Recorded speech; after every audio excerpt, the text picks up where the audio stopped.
urfu al-mutarradu fi zamanihi li'annahu bimanzilati syartihi summa makana aqrabu ila maqasidil waqifina kama yadullu alaihi kalamuhum wa min tamma imtana'a fi siqayati al-musabbalati ala turuqi ghairi syurbi. Tambihun, bermula ini itu sebuah tambih. Ma makna tambih? Peringatan. Aitu ajmalul waqifi syartuhu. Bermula sekira-kira ajmalu terkumpul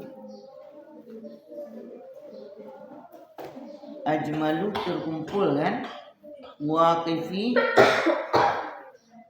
waqif orang wakaf, syartuhu oleh syaratnya, utubi'a fihi al-urful mutarradu fi zamanihi, yang diikutkan padanya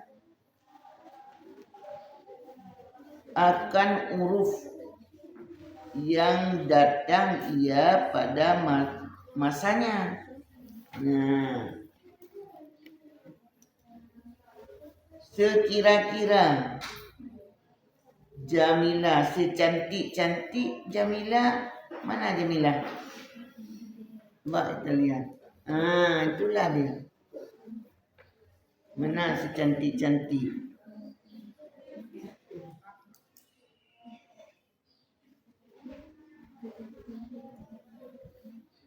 Betul, Jamilah kumpul.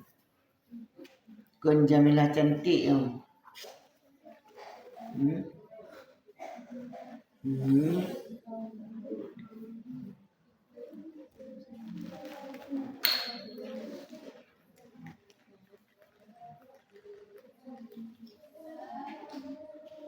Betul. Haitsu ajmalul waqifi syartuhu, sekira-kira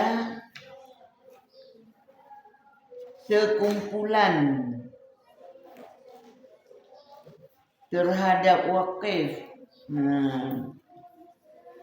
Apa yang sekumpulan syarat-syaratnya wakaf yang diikutkan padanya waqif akan uruf yang didatangkan pada masanya itu. Berarti bermula sekira-kira mengumpulkan betapa banyak syarat-syarat dalam hal seorang mewakafkan sesuatu, itu harus disesuaikan. Itu namanya utubi'ah, disesuaikan. Padahal demikian akan uruf. Mana uruf yang ada? Mutarrad ini yang ada pada masa itu. Kenapa demikian? Li'annahu bimanzilati syartihi. Karena sesungguhnya hal dan sya'an, arti katakan hal dan sya'an, hal-hal yang dibicarakan tentang wakaf muwakaf itu sabit bimanzilati syartihi, dengan fungsi atau posisi syarat-syaratnya itu. Tumma makana aqrabu ila maqasidil waqifin. Kemudian disesuaikan pula makana, apa yang ada, aqrabu yang lebih dekat, ila maqasidil waqifi kepada maksud dan tujuan orang yang wakaf. Kama yadullu alaihi kalamuhum, sebagaimana barang yang menunjuki ia seseorang atasnya barang, atau yang menunjuki di atasnya barang, kalamuhum, oleh perkataan mereka waqif, orang yang mewakaf. Jadi maksud yang disampaikan di sini, sekira-kira bila terkumpullah syarat-syarat pada seorang wakif dalam mewakafkan sebuah barang, itu harus mengikutkan menurut uruf yang ada pada waktu itu. Karena posisi wakaf dan yang mewakafkan itu ada pada posisi sebagaimana syarat-syaratnya wakaf. Lalu apa yang ada yang berdekatan dengan tujuan orang yang mewakaf. Sebagaimana pula yang menunjuki, yang memberikan isyarat oleh perkataan si wakif. Apa kata musannif dalam kondisi tambih menjadi catatan kecil. Itu tambih itu peringatan. Sebenarnya kalau kita dalam bahasa Indonesia itu not.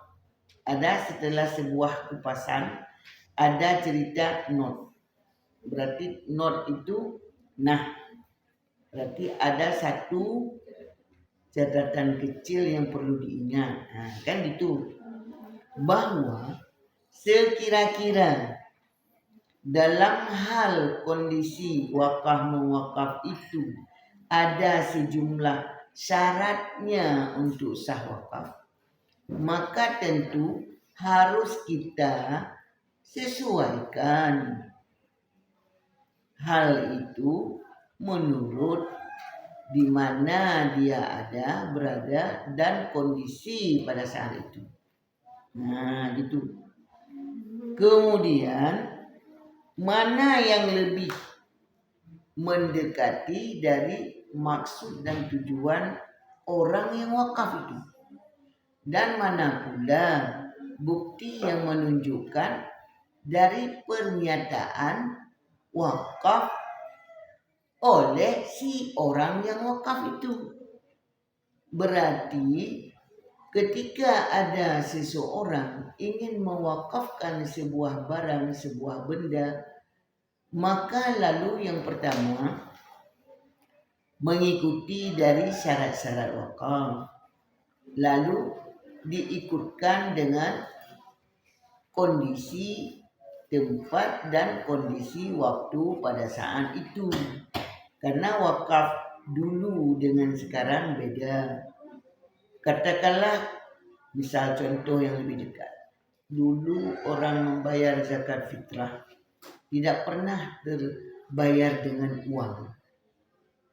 Yang banyak cek beras. Yang namanya zakat fitrah itu adalah berupa makanan yang mengenyangkan, yang pokok. Beras. Gak ada orang kasih uang, gak ada. Kan hanya pada zaman sekarang ini orang pergi ke masjid bayarnya zakat fitrah dengan uang.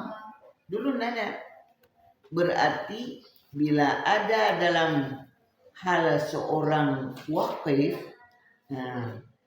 ingin memberikan wakaf sebuah barang, maka di situ diperlakukanlah bagaimana syarat-syarat sebagai wakif, sebagai harta wakaf, dan juga disesuaikan dengan kondisi tempat di situ di mana wakaf, kemudian zamannya juga harus kita sesuaikan. Nah, kemudian lagi juga dilihat dari sisi tujuan orang yang wakaf. Kenapa boleh mewakaf kepada anak? Ada tujuannya. Contoh kayak Umi bilang kemarin, merasa tidak di antara kita punya anak 4, satu kadang agak kurang dalam kehidupan dengan ekonomi. Bahkan bukan kurang lagi, kadang tidak ada sama sekali.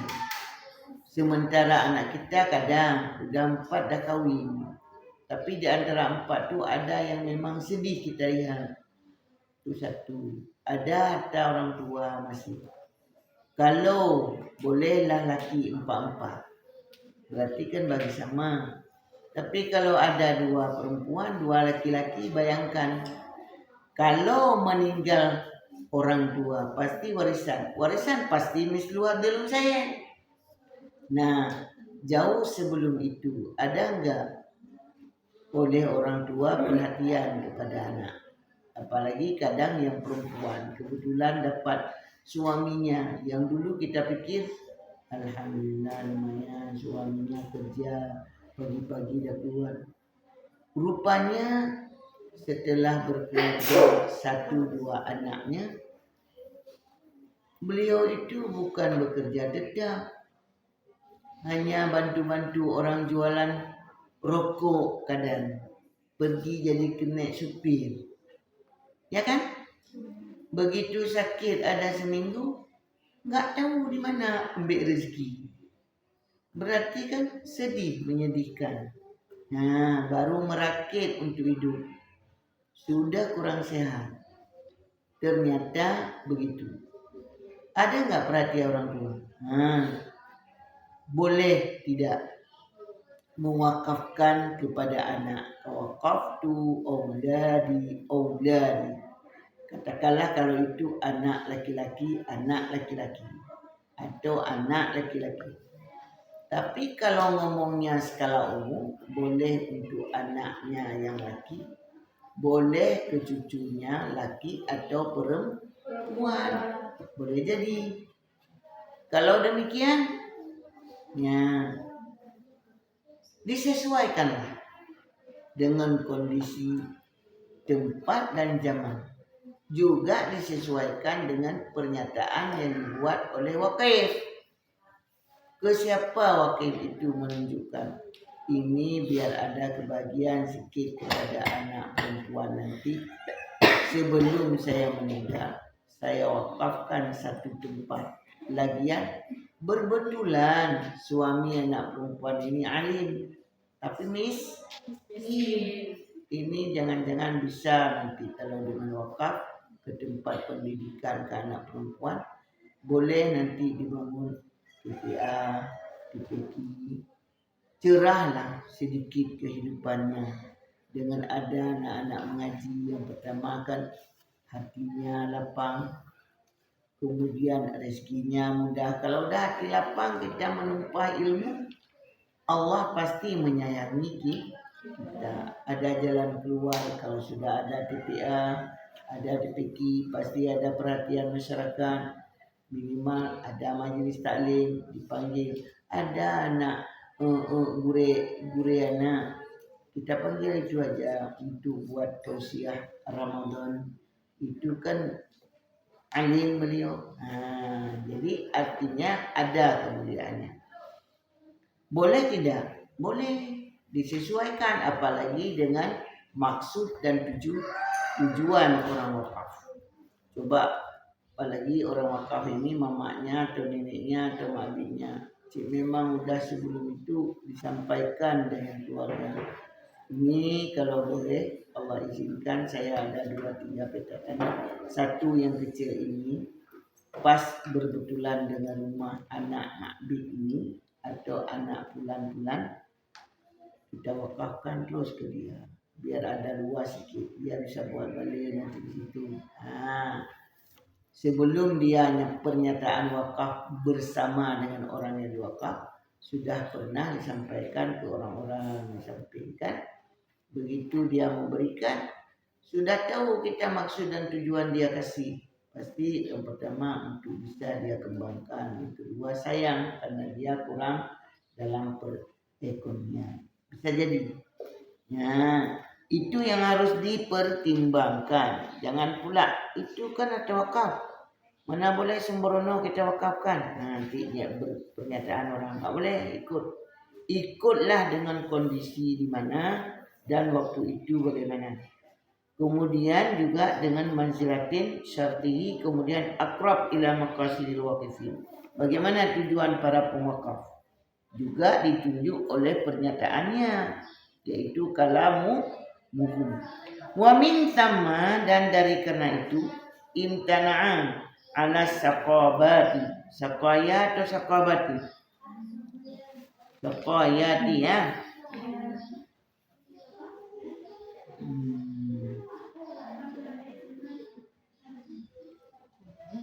Kan saqayati musabbalati ala turuqi ghairi syurbi. Berarti yang pertama itu berdasarkan atas keterangan waqif, maka untuk karena itu minta ma dari karena itu menegahlah pada tepi-tepi jalan. Mana tepi-tepi jalan? Fi siqayati, pada tepi-tepi jalan yang melalu di atas jalan-jalan itu ghairu syurbi, tepi jalan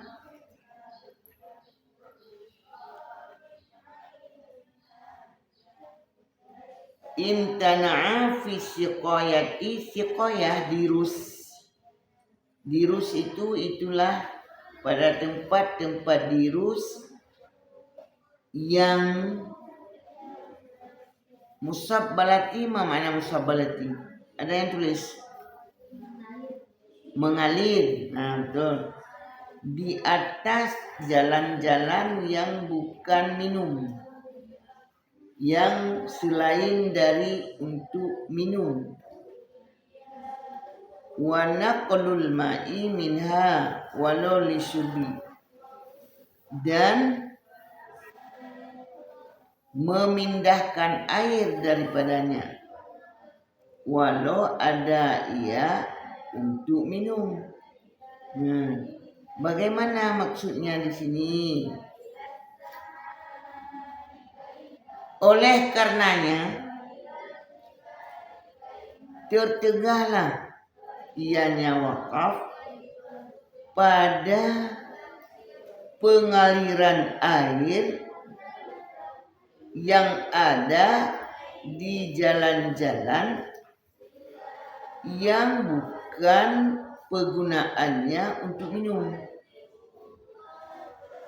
dan juga memindahkan air daripadanya walaupun ada hal itu untuk minum. Kenapa oleh musannif mengaitkan dengan air minum? Karena salah satu untuk bisa hidup dan lestari aman umat manusia ataupun hamba-hamba lain sebagai bahan pokok adalah minum air. Air turun hujan, anzalal matar minas sama ilal ard liyambutul. Ya kan? Untuk apa turun hujan dari langit? Berarti untuk menumbuhkan. Berarti Allah anzalal matar minas sama ilal ard sama dengan narzuku, memberikan rezeki kepada hamba.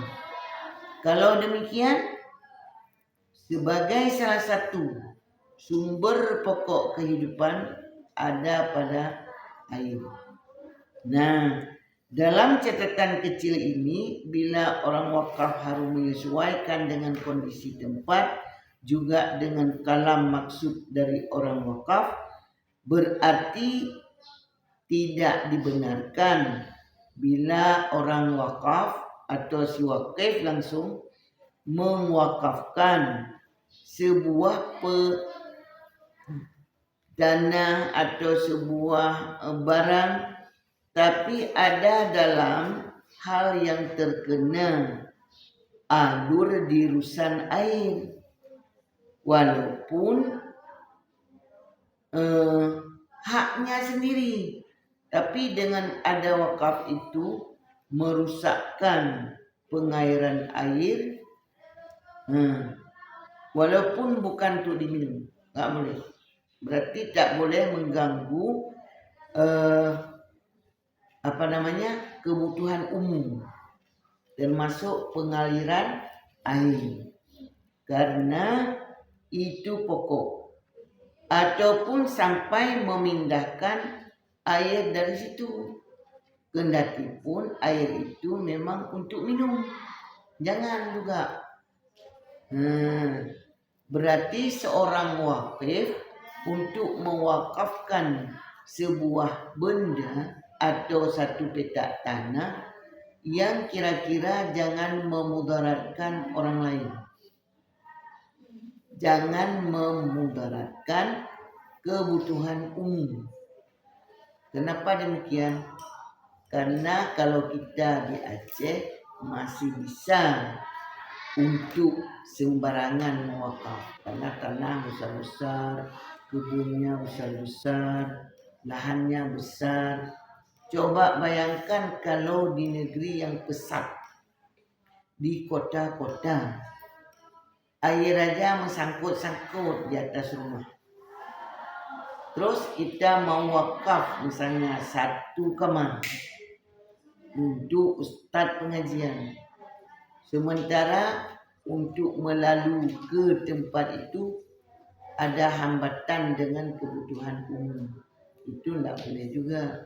Bisa jadi dari maksud si wakif, karena dia merasa agak banyak tantangan waktu itu, alah saya wakaf aja untuk ustaz, kan boleh jadi demikian. Tapi juga harus melihat itu, nggak boleh juga kita ikutkan syarat dari si wakif kalau memang memberikan halangan banyak orang. Ada orang kadang dari pipa aliran air, kita ada rumah, ada jalan, tapi jalan di situ udah berpadu-padu rumah-rumah popol kecil-kecil karena di daerah kota. Pipa air itu kalau memang ini misalnya kita buatkan sebagai wakaf tanahnya, itu kan nggak boleh digeser-geser tanah wakaf.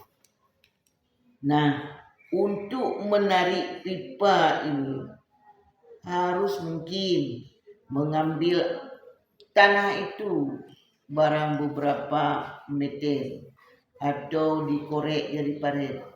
Namanya itu tanah wakaf, mengganggu.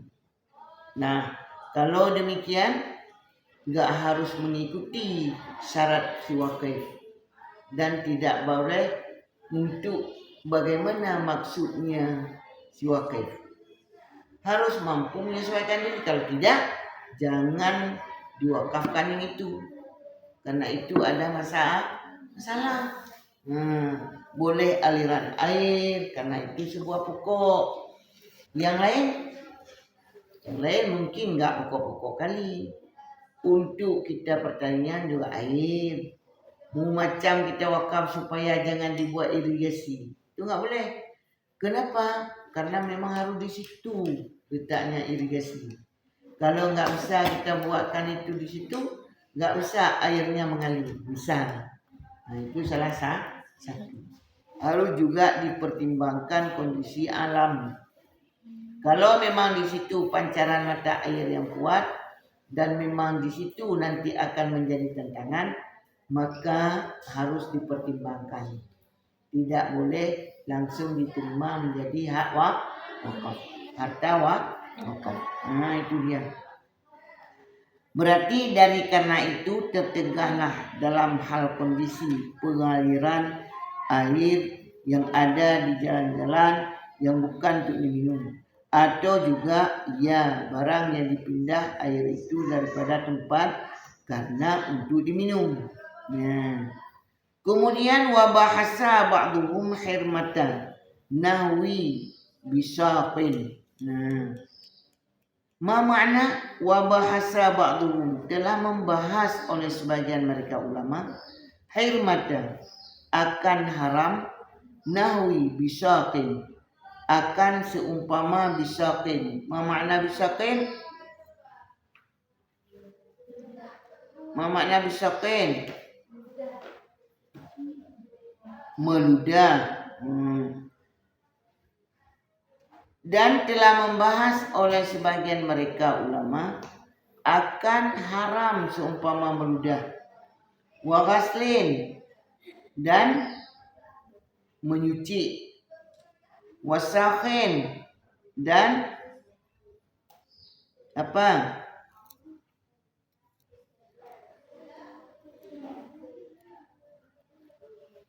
Menyuci, wasakhin, kotoran, waskhin kan?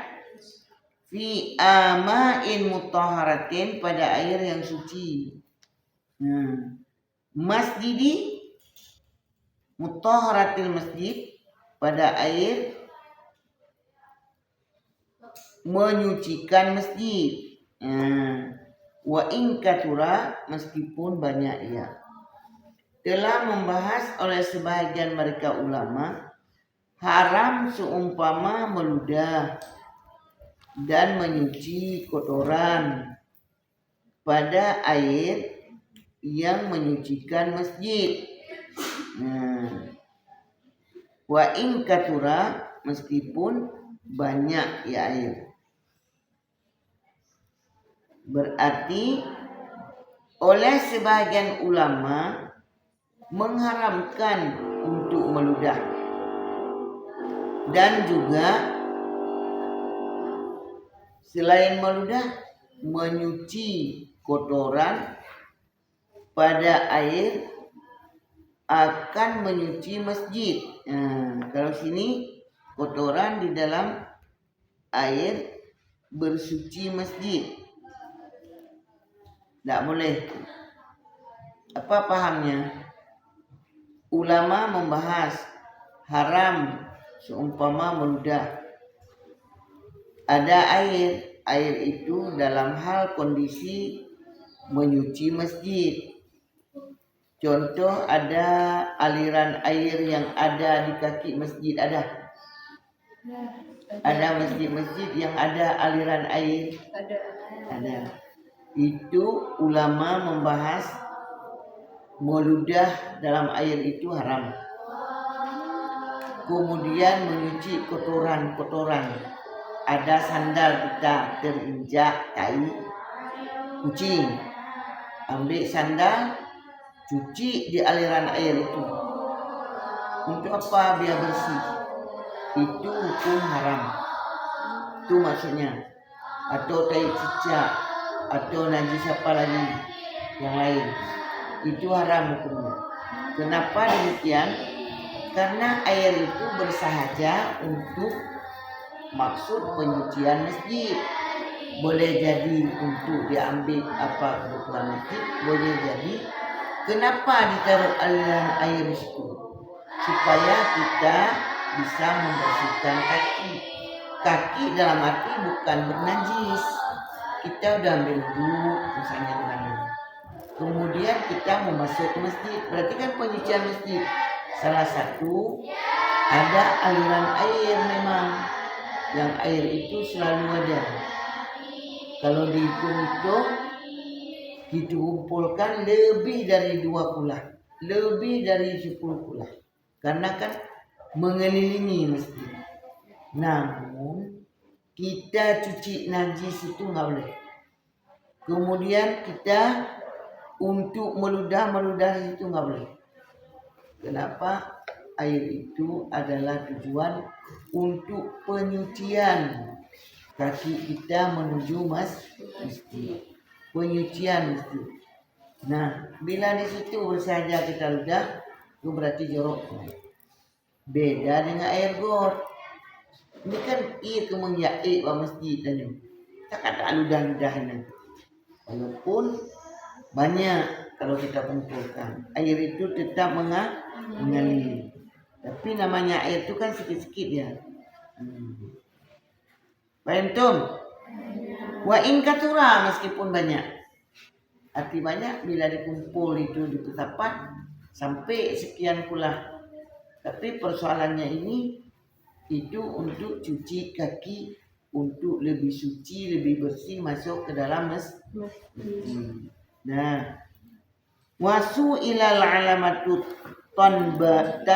tandawiyah. Nah, udah cukup situ aja. Nggak ada lagi jawaban di depan. Nggak ada lagi tempat berhenti masih ini.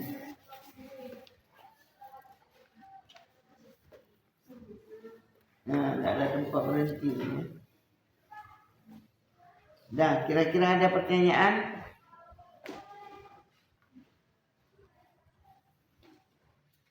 Ada pertanyaan? Jangankan untuk kita mewakafkan sebuah benda yang bisa bertentangan, bisa memudaratkan orang banyak, seperti tadi aliran air, oleh ulama-ulama terdahulu membahas tentang haram pula kita punya meludah atau menyuci kotoran yang itu bertujuan dalam hal pembersihan masjid. Nah, itu ingat, jangan-jangan kita batuk ludah tuh di air tuh, rasanya nanti dibawa di air. Air itu bersahaja untuk jangan ada yang menjijikkan. Coba kalau ada dilihat kita meludah itu, pasti orang nggak mau masuk lagi dalam air. Walau katura meskipun air itu banyak. Ada nggak kita lihat orang seperti itu? Ada. Ada kan? Nah, itu nggak boleh. Nggak boleh.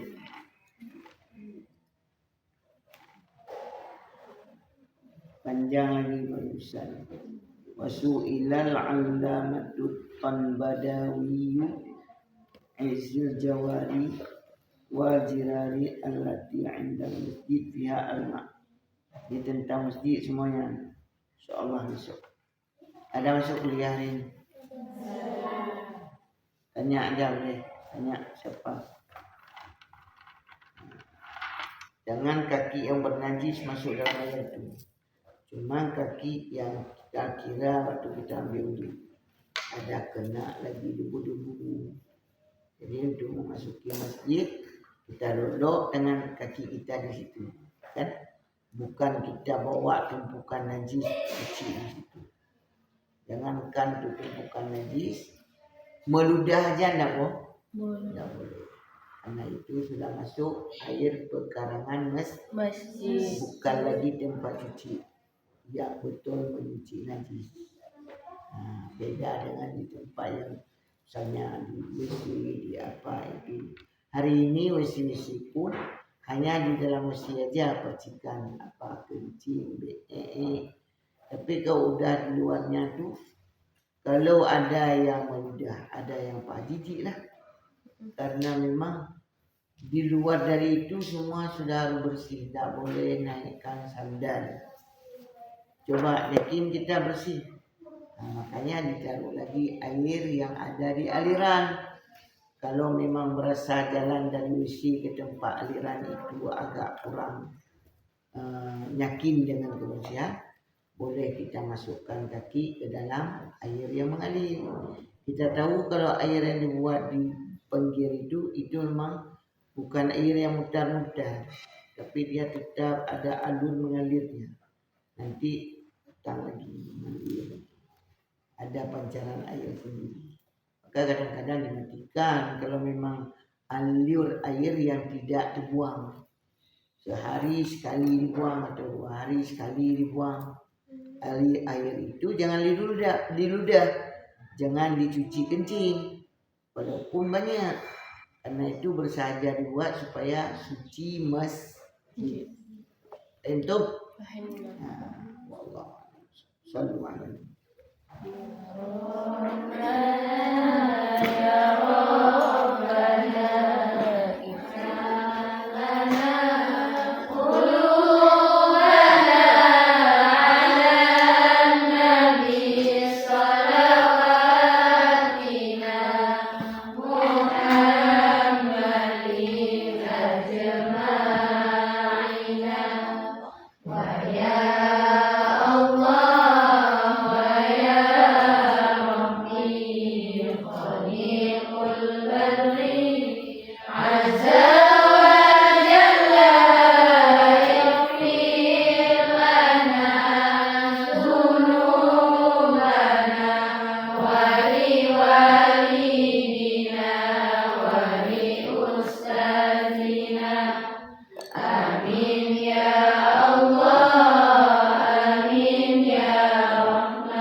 boleh